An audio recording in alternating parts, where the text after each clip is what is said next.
يا صباح الفل، يا صباح الجمال على عيونكم. بما اننا بقى في الصيف وعايزين مشروبات ساقعه وعايزين ايس كريم كده ساقع، فانا قررت النهارده اعمل لكم الكونو بكل سهوله. سهل بسيط، ما كلفنيش اي حاجه خالص، اقتصادي جدا. ان شاء الله يعجبكم. بصوا يا جماعه، بيتحدث عن نفسه، بيتكلم عن نفسه. بصوا الجمال والحلاوه، بجد بفرح بقى بنفسي كده اما اطلع الحاجه حلوه ومظبوطه كده 100 100. ايه رايكم؟ قبل بقى ما نبدا الفيديو، كومنت حلو، دعوه حلوه منكم ليا، ولايك وشير لكل اصحابكم عشان يقوموا يعملوا الايس كريم السهل البسيط اللي مش مكلف خالص. ويلا بقى بينا نبدا الفيديو ونشوف احنا عملنا ازاي، سهل وبسيط. الكونو دوت او البسكوت دوت بيتباع عند مستلزمات حلواني، هتلاقيه موجود في اي مكان.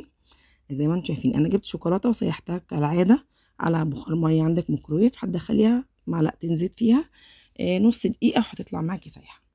انا بقى هنا مسكت الكونو بتاعي، حطيت له كده زي ما انتم شايفين الشوكولاته كده، ومسكت كده من الجنب، اديتها بقى شكل حلو زي الكونو بتاع بره بالظبط. احنا عايزين نعملها بقى زيها.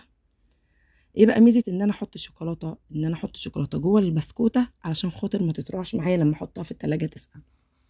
عايزه اقول لكم كان طعمها تحفه بجد، بجد تستاهل ان انتوا تجربوها. كمل بقى الكميه بتاعتي كده زي ما انتم شايفين، اديها بقى شكل كده حلو يا سيدي على الجمال والحلاوه.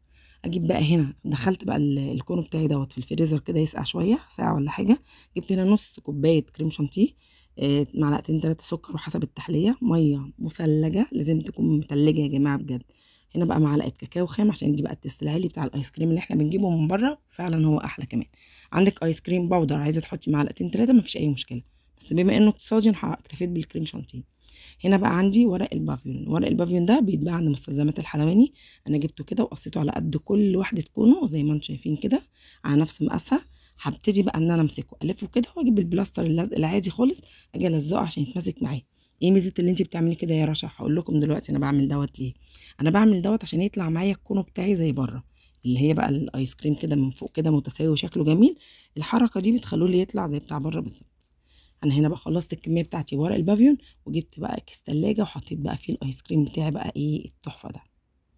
هبتدي بقى اديها خبطتين كده عشان تتساوى معايا، وابتدي اعمل بقى غيرها، سويها بقى بوش معلقه صغيره، يعني انت هتعرفي تتصرفي.